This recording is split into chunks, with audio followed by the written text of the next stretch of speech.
At the time I was in the service, I was a radarman second class. My name is George R. Trecarten. I was in the not exactly doing too good in school, so I decided to join the Navy. I went with a friend. We both signed up at the same time. Military life is very good because you learn from other people. There's always someone that overranks you or is in charge of you, and you take what they do and try to put it into your life.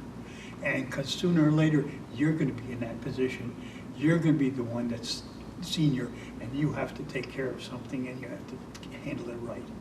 And that's what it does. 6 o'clock in the morning, someone would come in and wake everybody up by rattling a can in between another can, and it didn't sound very nice, except when it, and you had 5 or 10 minutes to get dressed, shave, and get ready for inspection. Because it's the Navy, everything is inspection. We got to be clean.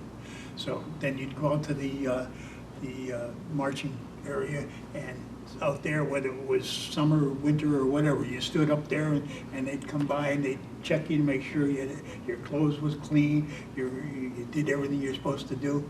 And if you didn't do it right, then you had to go back and do some extra duty.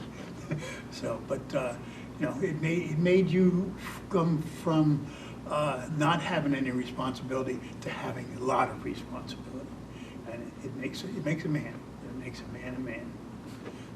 I was a buddy, what they called a buddy system at that time, and we went through New York, and we went up to the Naval Training Center up in Wisconsin, and we were together, and they said, well, since you joined together, we'll try to keep you together. That lasted 2 days.